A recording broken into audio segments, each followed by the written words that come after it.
जय हिंद दोस्तों, आज के इस क्लास में आप सभी का बहुत बहुत स्वागत है। तो दोस्तों, बिहार पुलिस सिपाही की परीक्षा के लिए आज के इस वीडियो में जीके, साइंस और हिंदी व्याकरण को मिलाकर टोटल 50 सिलेक्टेड प्रश्नों को कवर करने वाले हैं, जो कि साथियों आपके बिहार पुलिस के एग्ज़ाम में पूछे जाने की काफ़ी ज़्यादा चांसेस है। तो साथियों, आप सभी सेशन को बिना स्किप किए लास्ट तक पूरा ध्यानपूर्वक देखिएगा। तो चलिए इसी के साथ आज के इस क्लास को स्टार्ट करते हैं। तो फटाफट से आप सभी सेशन को एक बार लाइक कर दीजिए और हो सके तो आज के सेशन को अपने सभी दोस्तों के साथ शेयर भी कर दीजिए। तो देखिए, पहला क्वेश्चन आपके सामने है, सूफिया कलाम जो एक प्रकार का भक्ति संगीत है, ये किसकी विशेषता है? चलिए, क्वेश्चन नंबर 1 के लिए आप लोग आंसर बताइए। बहुत ही शानदार लेवल का क्वेश्चन है। सूफिया कलाम इस तरह से होगा, सूफिया कलाम एक प्रकार का क्या है? भक्ति संगीत है। आपको बताना है ये कहाँ की विशेषता है। तो साथियों, यहाँ पर क्वेश्चन नंबर 1 के लिए आंसर हो जाएगा कश्मीर की विशेषता है। सी ऑप्शन यहाँ पर आपका बिल्कुल सही जवाब है, कश्मीर की। चलिए, क्वेश्चन नंबर 2 देखिए, निम्न में से किस अनुच्छेद के तहत निजता का अधिकार एक मूल अधिकार है? चलिए, प्रत्येक स्टूडेंट को नीचे लाइव चैट में अपना अपना आंसर जरूर करना है, जिससे आप सभी का प्रॉपर तरीके से रिवीजन हो सके। और साथियों, जो भी चैनल पर पहली बार आए हैं, आप लोग क्लास टाइमिंग को नोट कर लीजिए।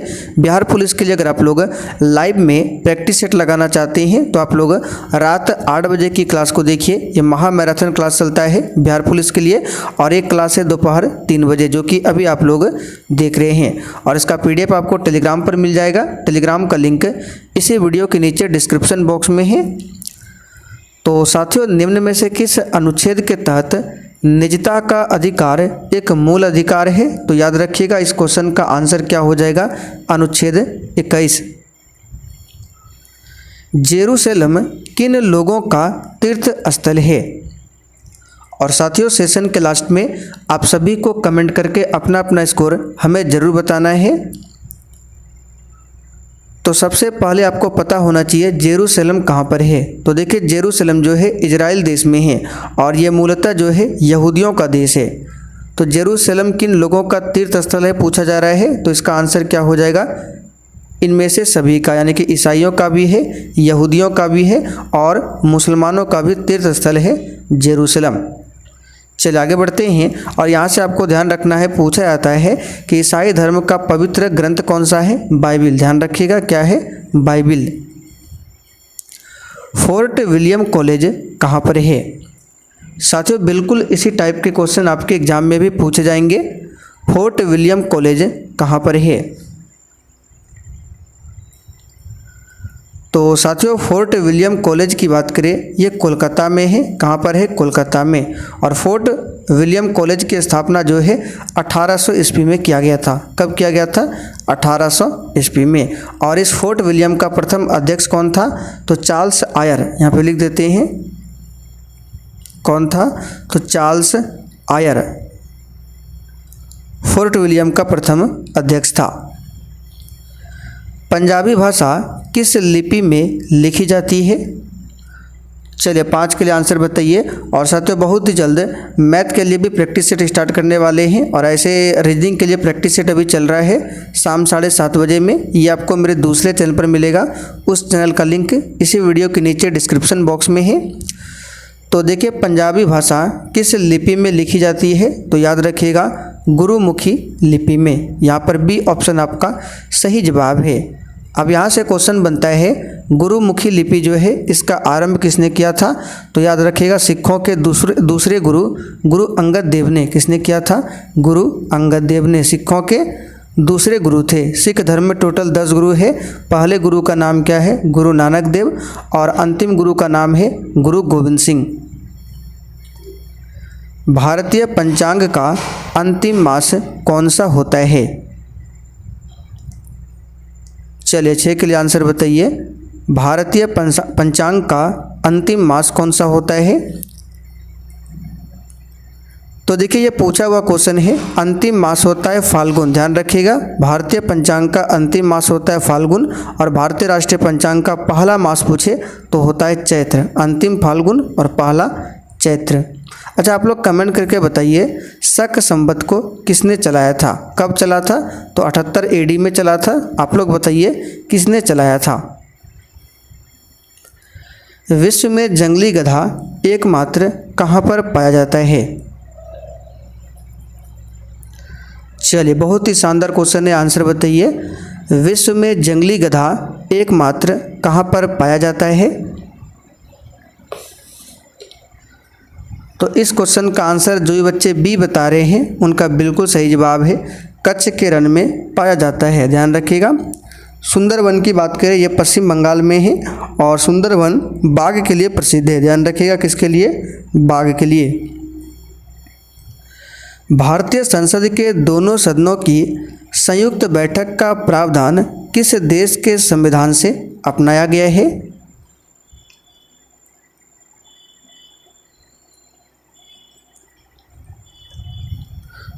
चलिए, तो इस क्वेश्चन का आंसर क्या हो जाएगा?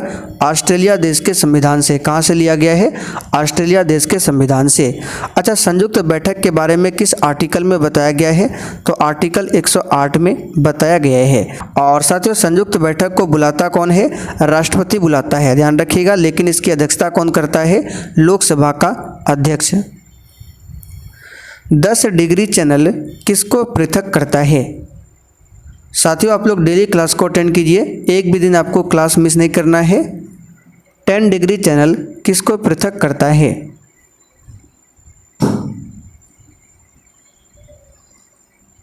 तो प्यारे साथियों, 10 डिग्री चैनल जो है अंडमान एवं निकोबार को पृथक करता है। तो आंसर यहाँ पे क्या हो जाएगा?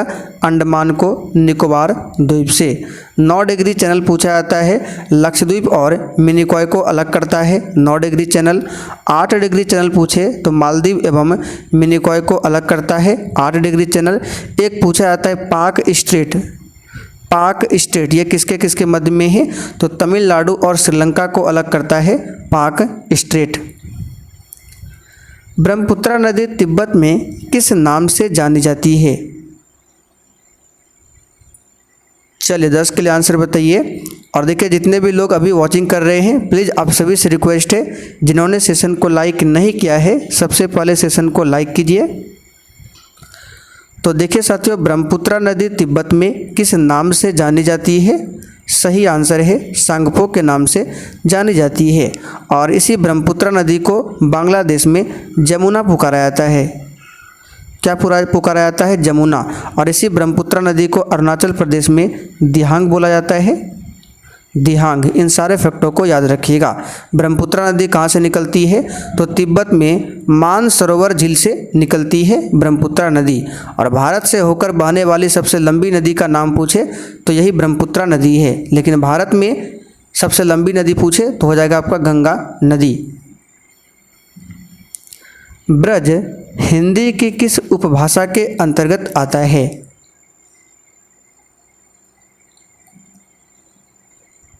चलिए, इसका आंसर बता देते हैं, पश्चिमी हिंदी। ध्यान रखिएगा। निम्न में से किसने राष्ट्रपति शासन को मृत पत्र की संज्ञा दी? चलिए, 12 के लिए आंसर बताइए। निम्न में से किसने राष्ट्रपति शासन को मृत पत्र की संज्ञा दी? तो इसका आंसर है डॉक्टर भीमराव अंबेडकर ने। ध्यान रखिएगा। अच्छा, जो राष्ट्रपति शासन है, राज्यों में जो राष्ट्रपति शासन लगता है किस अनुच्छेद के तहत में? तो अनुच्छेद 356 के तहत में। इसे ध्यान रखिएगा। चलिए आगे बढ़ते हैं। ये हिंदी साहित्य का क्वेश्चन है, उर्वशी किसका काव्य है? चलिए आंसर बताइए, उर्वशी जो है ये किसकी रचना है? तो देखिए साथियों, ये क्वेश्चन कई बार एग्जाम में पूछा गया है, इसको याद कर लीजिए। उर्वशी जो है राष्ट्र कवि दिनकर जी की रचना है। तो देखिए सी ऑप्शन में दिया हुआ है दिनकर। मैंने विद्यालय जाना है वाक्य में अशुद्धि अंश कौन सा है?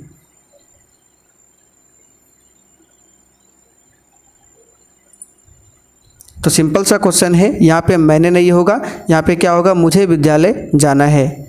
मैंने के स्थान पर यहाँ पे होगा मुझे। किसका प्रयोग सदैव बहुवचन में होता है? वीवीआई क्वेश्चन है, इस टाइप के क्वेश्चन आपके एग्जाम में पूछे जाते हैं। कौन सा शब्द का प्रयोग हमेशा बहुवचन में होता है? तो देखिए, गाय का तो हो नहीं सकता है, क्योंकि एक गाय के लिए हम गाय यूज करते हैं, अनेक गाय हो तो बोलते हैं गायें। लता का लताएं, नारी का नारियां, लेकिन दर्शन का नहीं होता है, दर्शन का सदैव बहुवचन में ही प्रयोग होता है। निम्न में से कौन सा पदार्थ प्रतिचुंबकीय पदार्थ है? देखिए, प्रतिचुंबकीय पदार्थ जो है चुंबकीय क्षेत्र के विपरीत दिशा में उल्टा साइड में मंद चुंबकित होता है, और एक होता है अनुचुंबकीय पदार्थ। तो देखिए, वह चुंबकीय पदार्थ जो चुंबकीय क्षेत्र की दिशा में हल्का सा आकर्षित होता है वो होता है अनुचुंबकीय पदार्थ। तो यहाँ पर इस क्वेश्चन का आंसर आपका हो जाएगा कॉपर।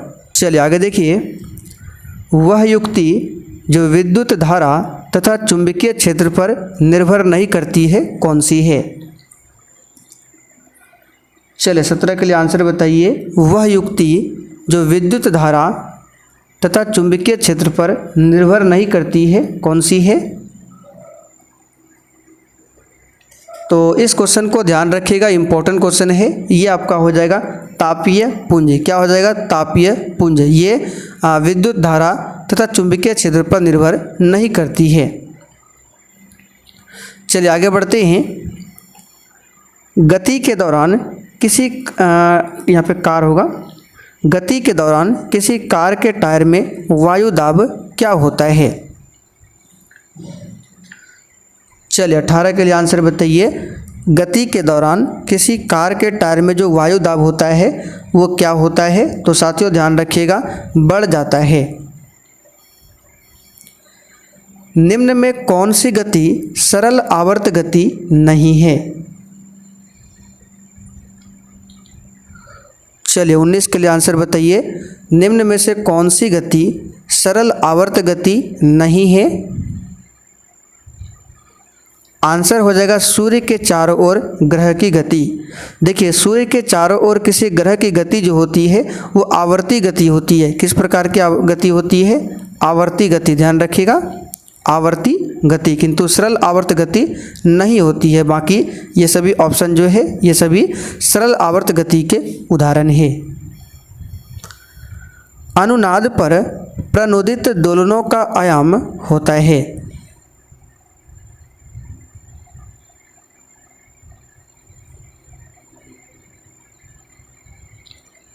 तो साथियों, अनुनाद पर प्रणोदित दोलनों का आयाम अधिकतम होता है। इसको डायरेक्ट याद कर लीजिए, क्या होता है? मैक्सिमम होता है। अनुप्रस्थ तरंग में माध्यम के कण क्या करते हैं?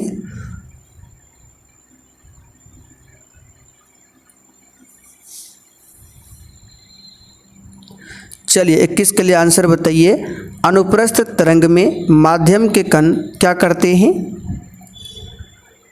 तो साथियों याद रखिएगा, किसी अनुप्रस्थ तरंग में माध्यम के कण लंबवत दिशा से संचरण दिशा में गति करते हैं। तो देखिए यहाँ पे दिया हुआ है लंबवत दिशा से संचरण की दिशा में कंपन करते हैं, यानी कि गति करते हैं। पहला ऑप्शन यहाँ पर सही है।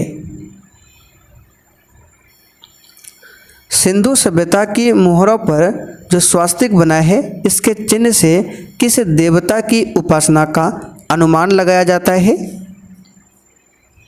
चलिए 22 के लिए आंसर बताइए।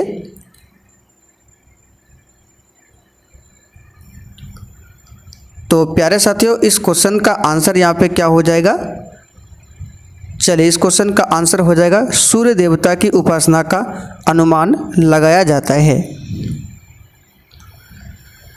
निम्न में से चोल वंश का प्रमुख केंद्र कौन सा था?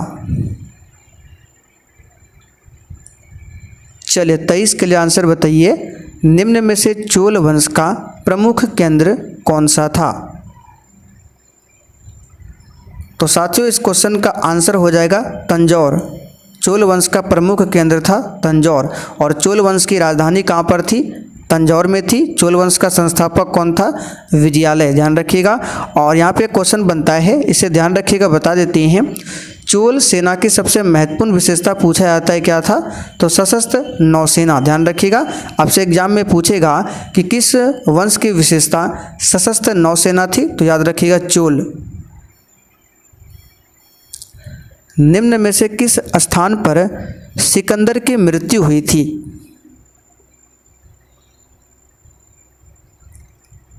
चलिए 24 के लिए आंसर बताइए। निम्न में से किस स्थान पर सिकंदर की मृत्यु हुई थी? आंसर हो जाएगा बेबीलोन में। कहाँ पर हुई थी? बेबीलोन में। कब होती है? तो याद रखिएगा 323 ईसा पूर्व में सिकंदर की मृत्यु होती है। जातक कथाएं किसके समय की कहानी से संबंधित है?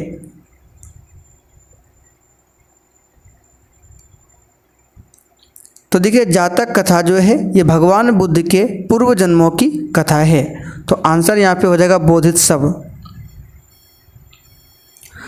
अशोक के 14 शिलालेख में सर्वाधिक महत्व देने वाला शिलालेख कौन सा है?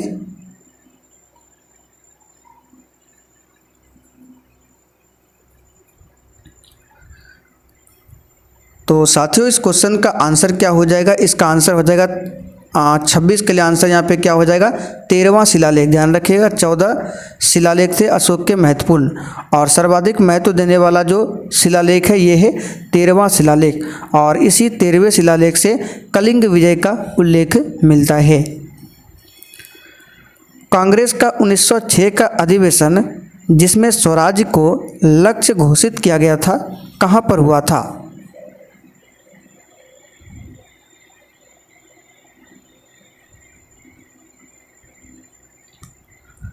तो साथियों कांग्रेस का जो 1906 का अधिवेशन था ये कलकत्ता में हुआ था, जिसमें स्वराज को लक्ष्य घोषित किया गया था। यहाँ पे डेट दिया हुआ है 1906, तो 1906 में अधिवेशन हुआ था कलकत्ता में। बी ऑप्शन यहाँ पर इसका सही जवाब हो जाएगा, कलकत्ता। हमारी पृथ्वी कितने देशांतरों में बटी हुई है?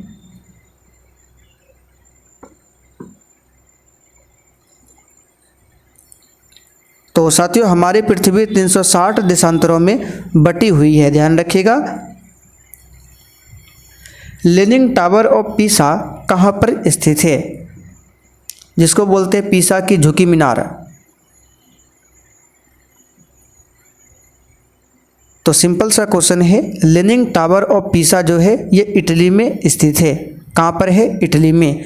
एफिल टावर पूछे कहाँ पर है? फ्रांस में है, ध्यान रखिएगा एफिल टावर। और कुतुब मीनार पूछे तो दिल्ली में है, आप सभी जानते हैं। संचार उपग्रह किस वायुमंडल स्तर में स्थित होते हैं?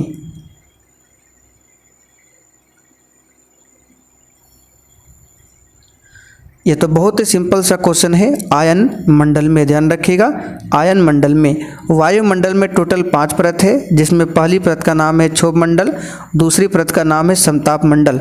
इसी समताप मंडल में ओजोन लेयर स्थित है, जिसका अनुसूत्र होता है O3। और विश्व ओजोन दिवस 16 सितंबर के दिन मनाते हैं। नेफ्रोमीटर से निम्न में से किसका मापन किया जाता है? चलिए 31 के लिए आंसर बताइए।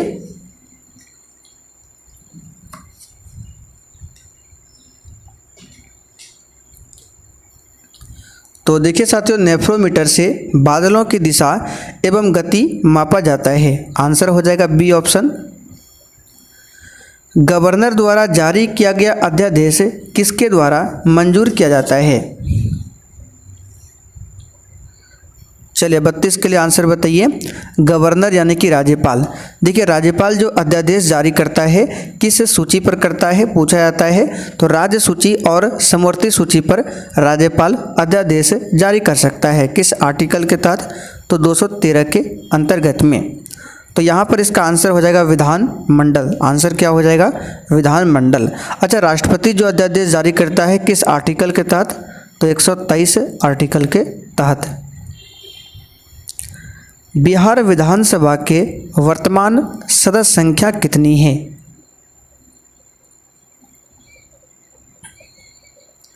तो देखिए इस क्वेश्चन को हमने आपको बहुत बार बताया है, अब तक तो आपको याद भी हो गया होगा।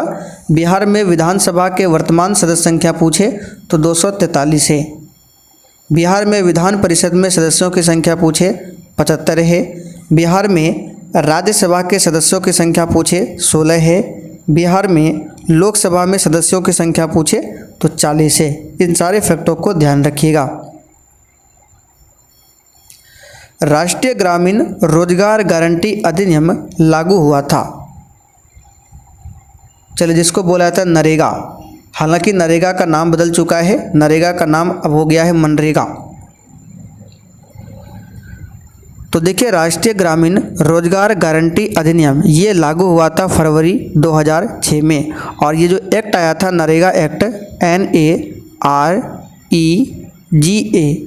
नरेगा जो एक्ट आया था ये 2005 में आया था और ये लागू हुआ था 2 फरवरी 2006 में, ध्यान रखिएगा। अच्छा, नरेगा को मनरेगा कब किया गया? तो नरेगा का नाम बदलकर मनरेगा किया गया 2 अक्टूबर 2009 को, यानी 3 साल के बाद में। यदि मुद्रा यानी कि पैसा बहुत अधिक हो और माल बहुत कम हो तो कौन सी स्थिति उत्पन्न होती है? माल का मतलब होता है सामान, मार्केट में सामान बहुत कम हो लेकिन पैसा सभी के पास उपलब्ध हो तो कौन सी स्थिति उत्पन्न होती है?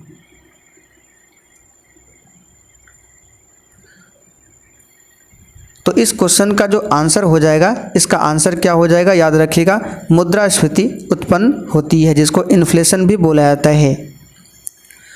भारत में 1612 में अंग्रेजों ने अपनी पहली फैक्ट्री कहाँ पर स्थापित किया था?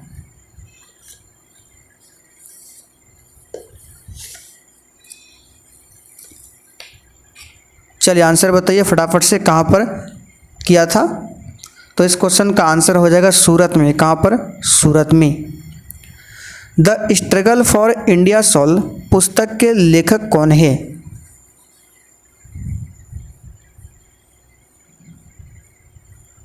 तो देखिए साथियों, इस पुस्तक के लेखक कौन है? तो शशि थरूर जी है। एंजिल जलप्रपात निम्नलिखित में से किस देश में अवस्थित है?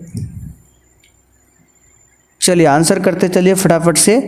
एंजिल जलप्रपात किस देश में अवस्थित है? तो याद रखिएगा वेनेजुएला में स्थित है। भारतीय संविधान की प्रस्तावना में समाजवादी शब्द किस संशोधन द्वारा जोड़ा गया?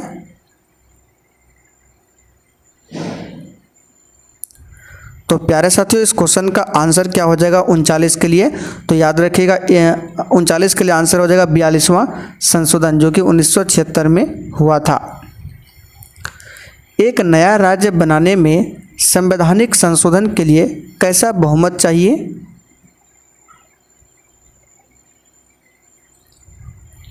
इसका आंसर हो जाएगा साधारण बहुमत चाहिए। भारतीय संविधान का संशोधन करके शिक्षा का अधिकार कब जोड़ा गया था?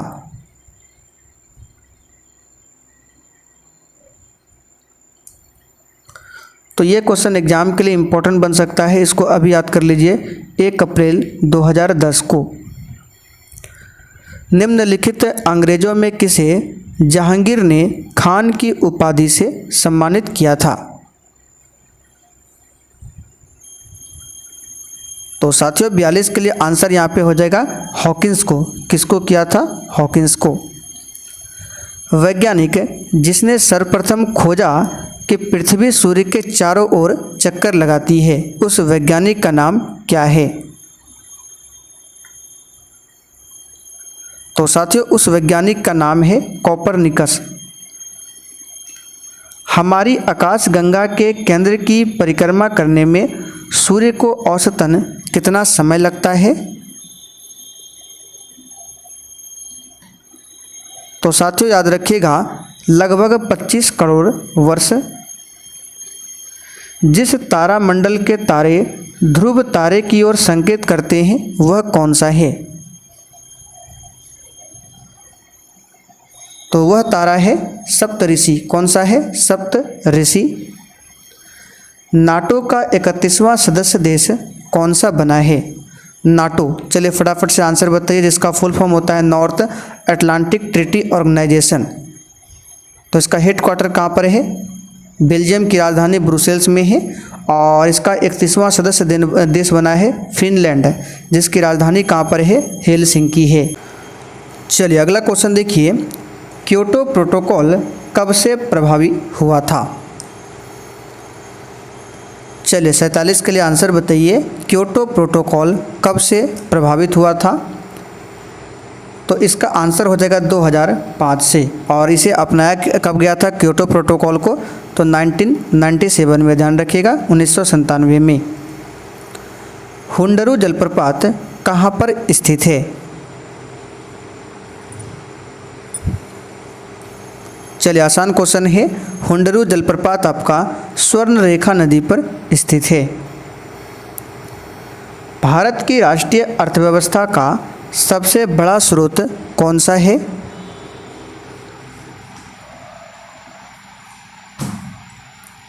तो साथियों, भारतीय अर्थव्यवस्था का सबसे बड़ा स्रोत है तीसरा क्षेत्र यानी तृतीय क्षेत्र, जिसको बोला जाता है सेवा क्षेत्र। चलिए आगे देखिए, आखिरी क्वेश्चन है, जनगणना 2011 के अनुसार बिहार का सबसे अधिक साक्षर दर वाला जिला कौन सा है? तो सबसे अधिक साक्षर दर वाला जिला रोहतास है और सबसे कम पूछे तो पूर्णिया है, ध्यान रखिएगा। तो चलिए साथियों, आज के लिए इतना ही, तब तक के लिए जय हिंद।